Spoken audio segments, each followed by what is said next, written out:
Hey guys, it's been a minute since the last news update and there's a lot to talk about, a lot of interesting and exciting things, so let's get right into it. I want to start with iOS 12.1. Is it bringing a new ExplodeGate? As one user seems to have updated to iOS 12.1 on his iPhone 10, and after the update has completed, the iPhone self-combusted. The aftermath is not pretty, it never is with this kind of stuff. As you can see, this could have been bad, could have burned him, could have burned his house down or whatever. And before this thing gets sensationalized, just want to say the failure rate for lithium-ion batteries is 1 in 10 million. It may not even have anything to do with the update. The battery may have been that 1 in 10 million and decided to fail at that exact moment. But the one thing that has me worried is that iOS 12.1 does bring the power management features to the older iPhone 10 and 8 models, so it could be some sort of glitch in there. Who knows? Unless there's another case or another few, this is just that one failure rate and nothing to worry about. Apple asked the guy, Muhammad, to ship the iPhone to him and presumably will be giving him a new one or iPhone XS as a thank you and sorry. So yes, iOS 12.1 may or may not explode your iPhone, probably not. Go ahead and update without worry though, as it's probably just a rare case. And there's a new Apple patent that's describing a specific chip, a hardware chip Apple is designing to place into new iPhones to handle offline Siri. I think that's a bit ridiculous. In the details, they're talking about how this chip could be focused specifically on this. It'd be much faster in recognizing your voice and could actually differentiate between sound profiles between different people and do things accordingly, but it all relies on a new hardware chip. So theoretically, this offline mode would be limited on current iPhones and would only be in full capacity on future ones. Now, it doesn't really talk about which processes exactly, but I presume a lot of system settings stuff, calculations, Siri would be able to handle in the new iPhones. Not on existing ones because they wouldn't have this new chip. Offline Siri is a great idea. There's really no reason why it shouldn't exist already on current iPhones. And if Apple were to make it exclusive to new iPhones, I feel like that would be unnecessary and it would anger a lot of people as well with older iPhones that are incredibly powerful. There's no reason for that. So hopefully offline Siri does come to older iPhones as well, but Apple is certainly working on that. And I want to show you guys the most adorable thing you'll ever see. This is called the pod case for the Apple Watch. It was made by CO Design Lab, and it basically brings the old iPod interface, the old iPod look, to your Apple Watch. Of course, the trackpad, it's highly unlikely that that works or could work in the future. It's just for aesthetic purposes, but it really makes you think that the Apple Watch is what the iPod really became. It morphed into it. It's now sitting on your wrist, and putting it into this shell really brings that into perspective here. I think it's awesome, completely unnecessary. It defeats the whole purpose of having a watch on your wrist, as it's going to be in your pocket now. But theoretically, this thing could be an iPod if you didn't want to use it as a watch. So that's really, really cool. It roughly matches the size of the old iPod Nano screens. I love the ingenuity here. Now, Apple hasn't even released the wireless charging case for the current AirPods. Now, Ice Universe, a very prominent leaker, is saying that definitely Apple will be releasing AirPods 2 by the end of this year.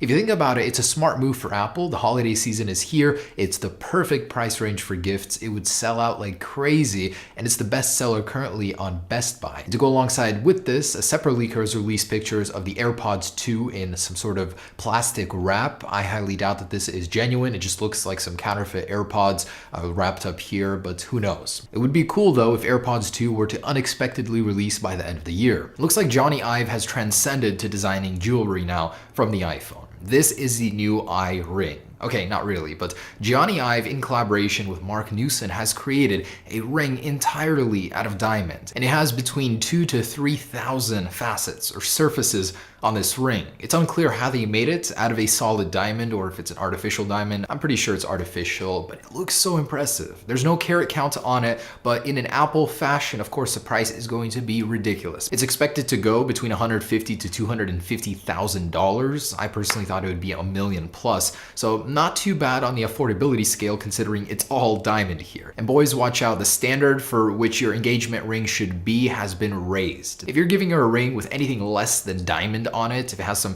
peasant gold or platinum on it, get out of here. But for real, this is honestly one of the coolest things I've seen in a while. Designed by Johnny Ive, the guy who designs your iPhones. It looks like there's hope for humanity. Apple has accepted payment of more than 100,000 coins, rubles, for an iPhone XS 256 gigabyte. I wonder if I have any. I think I have some in my coin collection. I'll show you. Be right back. Aha, 1 ruble, my friends.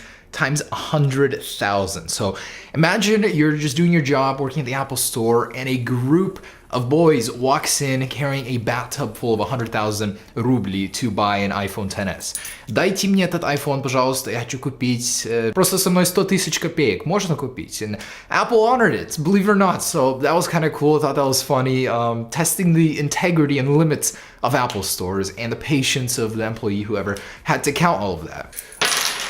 Oh, and looks like the 2018 MacBook Pros have been updated yet again. They were just updated in July with updated specs. Now Apple has released new Vega option graphics, Vega 16 and Vega 20, for these new MacBooks. I would honestly be royally pissed if I just bought one and a few months later this comes out. I expect at least a year in between refreshes, but it is cool that they added this option without waiting for the next year. It's a $250 and $350 respective option. It's well worth it. You should be upgrading the graphics card to the full extent, in my opinion, as it does future-proof the machine, but it just sucks that it came so soon after the old refresh. And rumor has it that Mark Zuckerberg ordered some of his top management to stop using iPhones and use Androids because of some saltiness over Tim Cook's comments regarding privacy. In several interviews, Tim Cook made it apparent that he completely disagrees with how Mark Zuckerberg handles privacy and data collection, and as a result, some employees had to suffer. It's unclear if that was enforced and for how long, but wow, that is a new level of being angry at a CEO. Now, every year there's a Pwn2Own event in China where people find hacks and exploits,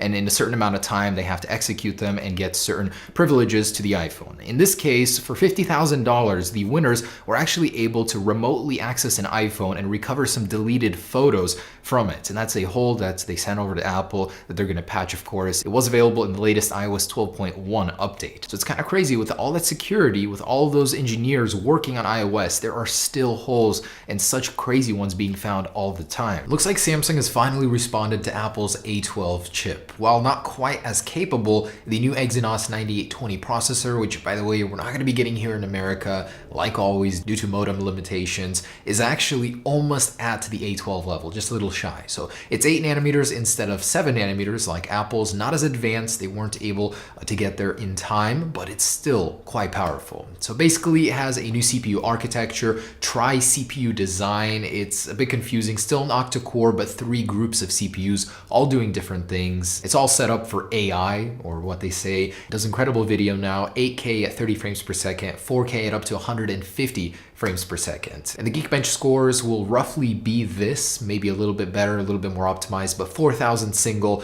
and over 12,000 multi-core. So pretty much almost all caught up with Apple's A12, just a little bit behind in the single core score. The new iPad Pro comes with the new Apple Pencil, and in a teardown, iFixit has actually revealed that there's an entire grid inside that could be used for touch input. So that means there could be some more complex gestures coming in future updates of iOS. Apple kind of future-proofed it and added that whole mesh to a longer area than just previously suggested on the very tip. So we'll see about that. iOS may add new features to the Apple Pencil as time goes on. Now, we all know that the Apple stock has been sliding. One of the contributing factors to that is a new report from Ming-Chi Kuo. He's saying that the iPhone XR is just not doing very well, and the estimates through September 2019 have been slashed from 100 million units to 70 million units. So that demand, that hype just wasn't where it was expected to be, and as a result, the stock is going to suffer, the sales are going to suffer, and the iPhone XR is not going to get sold as much as it should have. And a couple of other things. So Apple has launched a completely revamped, refurbished site. I've purchased from here in the past. It's a great place to get under warranty Apple products that look brand new, almost are brand new pretty much, and they're warranted. If you guys wanted to get an iPhone on the cheap, here's a place to do it. They just added the iPhone 8 series in here, but I believe the best place you can possibly get the best value is on eBay. Always check the newly listeds for iPhones, whichever one you want, you'll always get a good deal there. Apple is also now selling a product red sport nylon band with the Apple Watch that didn't exist before. You can now buy it. And here's a concept from Emojipedia of what possible selection of hair and skin type might look like in the future. And I think it's a much more organized concept here. It reduces a lot of the clutter and gives you more options at the same time. This is not real, it's not coming to the iPhone, but it's a concept, and I would like to see it come in the future as it's much more organized and a greater selection here. Hard to believe it's been 7 years since Steve passed. What do you think he would think about the company today? It's hard to know a different person. I try not to get into people's personal lives and their thoughts. In my discussions with Steve Jobs, even when I met him, discussing philosophies of the world and how it works and what's right and wrong, I believe that he would be very happy with the company today, and it's concerned more with end users and putting people above technology. Steve always acted that way. That the users are more important than the technology itself. You should not be a victim of the technology and what it can do. You should get to live your human life the most human way possible. And during an interview with CNBC, Steve Wozniak, Steve Jobs' old partner that helped found Apple, actually says he believes Steve Jobs would be proud of the steps that Apple has made where the company has ended up today with Tim Cook's ruling. And I think that's a heartwarming thought because this guy knew Steve Jobs better than almost everybody else. And if he says that, it must be true. You see all the time on the internet people saying, oh, Steve Jobs would have hated this, he would have done that, he's rolling in his grave. Well, this guy knows best, and he's saying he's happy where Apple has ended up. So let me know your thoughts about that down below. But otherwise, there it is, pretty much the latest news update. Lots of exciting things, interesting things. So I'll keep you updated on anything in the future. If you guys haven't participated in the giveaway, do so. I'll leave the link down below in the description as well. The iPhone XS Max from Gray International. Otherwise, thanks for watching. That's the latest on Apple. Stay tuned for the next one. Peace.